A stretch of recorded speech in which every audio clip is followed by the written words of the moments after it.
मोक्ष का रास्ता रहा जी। पर हमारे को इससे क्या शिक्षा मिलती कि केवल ये कि इतनी साधारण बात नहीं है कि बिस्तर पे भोजन करने से नुकसान है। ये देखना है कि जिसने इस पद्धति को अपनाया वो अगर भोजन बिस्तर पे न किए होता तो आगे चल के वो चक्रवाती सम्राट बनता, सत्य बात है। आगे दीर्घायु जीता। सही बात। तो बिस्तर पर भोजन करने से सीधा ये संदेश जाता है कि आयु क्षीण होती, आयु क्षीण, सही, अल्पायु में मृत्यु भी हो सकती है, सही बात है, जो कि हुई। जी जरूर। तो इन हमें वैदिक रीतियों से अपने जीवन को चलाने की कला को समाज में प्रचारित और प्रसारित करने की आवश्यकता है। हमारा निवेदन उन गुरुजनों से है जो कि गुरुकुल में बालकों को शिक्षा देते हैं जी, वो भी इस चीज़ को बताएं अपने बालकों को। बालक ब्रह्मचारी होकर के जब गृहस्थ में जाए तो वो समाज को बताएं, अपने घर को बताएं, जिससे कि इस कुरीति के द्वारा लोग अल्पायु को न प्राप्त हों और नाना प्रकार की नई नई बीमारियों को भी वो आमंत्रण न दे पाएँ। जरूर। और शुद्ध और सात्विक जीवन विचार करके सदाचार का समाज में प्रसार प्रचार करके एकता की लाइन पर चल के समाजोत्थान में सनातनी सभ्यता के चरमोत्कर्षता पर जो है अपना विशेष बल दें। अभी जैसे कि मैं प्रचारक रहा या आरएसएस से मैं जुड़ा रहा हूँ, तो हमारे यहाँ भोजन की एक पद्धति है, भोजन करने का एक तरीका है जिसमें आपके यहाँ तो भोजन मंत्र के भोजन साथ मंत्र, में हाँ वही कहना चाहता कराया जाता है। हाँ। और जो आरएसएस के विद्यालय हैं वहाँ मैंने देखा कि भोजन मंत्र सिखाया जाता है बच्चों को। हाँ जी। और सिखाने के बाद में उनको घर आने पर वो लोग प्रयोग भी करते हैं, लेकिन कालांतर में जब आरएसएस के बिल्कुल परिपक्व और परिष्कृत रहे तो आगे चल पाता है, नहीं तो वो भी नहीं चल पाता है। संस्कार में ढाल नहीं पाते हैं। जी जी जी। आगे चल के भूल जाते हैं। हाँ, ये समस्याएं हैं। तो इसके लिए विशेष मतलब जो है अभिभावकों को बच्चों को एडमिनिस्ट्रेशन में लाने हाँ, तो ये संस्कार तो मैं सोचता हूँ कि सबसे पहले माँ बाप को देने चाहिए अपने बच्चों को पहले। और सबसे पहली बात तो माँ बाप को अपने जीवन में इनको लाना चाहिए। भाई नागरिकता की प्रथम पाठशाला माँ बाप है, माँ बाप घर है। शिक्षा की प्रथम पाठशाला घर है। राजनीति की प्रथम पाठशाला घर है। सही बात। जो भी चीज़ है वो आप घर से सीखेंगे तब समाज में आप जाएंगे।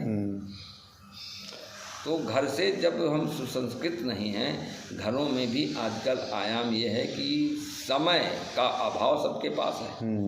व्यस्तता जीवन में उन्होंने ऐसी ला दी है कि वो अपने परिवार को समय नहीं दे पाते हैं।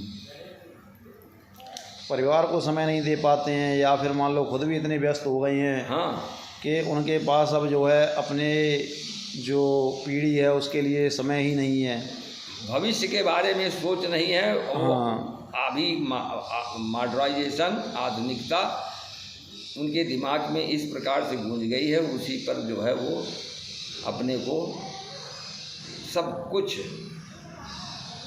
लगा देना चाहते हैं। अपने जीवन की पूरी कमाई भी आज के वैभव यश कीर्ति के लिए या अच्छे पद के लिए या अच्छे बिजनेस से काफ़ी धनवान बनने के लिए ही प्रायोरिटी देते हैं। परिवार गर्त में जा रहा है, इसको नहीं देते। आज हमारे यहाँ सनातन की जो पद्धति थी पिछले समय में, आज जो संस्कार हैं वो क्षीण होते जा रहे हैं। अरे भाई, किसी ज़माने में सोसालजी में पढ़ाया जाता है, अब तो 16 संस्कार। किसी समय पे संस्कार और ज़्यादा थे, 52 संस्कार थे, जिन विलुप्त है, किसी को मालूम ही नहीं है। बताओ। और हमारे यहाँ पुनर्जन्म की अवधारणा है। जीवन में आने से पहले जरूर गर्भ में आते ही संस्कार शुरू होते हैं और गर्भ के बाद मृत्यु के बाद संस्कार शुरू होते हैं। अंत्येष्टि के बाद जो भी पितृपक्ष वगैरह आ रहे हैं, सब संस्कार ही तो हैं जी। तो लेकिन अब उन पर प्रायोरिटी नहीं देते हैं। जिसको देखो पैसा आजकल का है, चलो गया करो, हमारा पितृपक्ष जो है घर में सबको व्यस्तता रहती की न मानना पड़े, ये भी है। तो न तो आज समय नहीं देना चाहते, केवल क्या है कि हनुमान जी के मंदिर में चलो 1.5 किलो प्रसाद चढ़ा दो, पुजारी जी को 100 रुपये दक्षिणा दे दो, दान पात्र में 5 रुपये का नोट डाल दो, और 500 रुपये की गुलाब की माला चढ़ा दो, हमारा कल्याण होगा। ऐसे में होगा, प्रैक्टिकल आपके स्वयं के करने से होगा।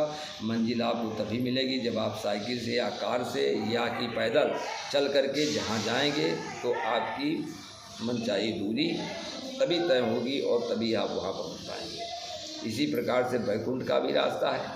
मृत्यु के पश्चात पुनर्जन्म की अवधारणा पे हमारे यहाँ वैदिक इतिहास है। तो हमें पुनरभि जन्मम पुनरभि मरणम पुनरभि जन्मी जठरे शयनम ऐसा वाक्य आया है सामने। क्यों कि आत्मा जो है वो अजर है, अमर है, वो कभी भी मरती नहीं है, कभी आग में जलती नहीं, पानी में गलती नहीं। तो गीता में बताया गया, वासान से जीर्णान यथा विहाय नवानि गृह्णाति नरोपराणि तथा शरीराणि विहाय जीर्णान्यानि संयाति नवानि देहि। क्या तात्पर्य महाराज इसका? तात्पर्य इसका ये है कि जिस प्रकार आपकी टी शर्ट फटी, नई आपने शोरूम से खरीदी और फट गई, जी, या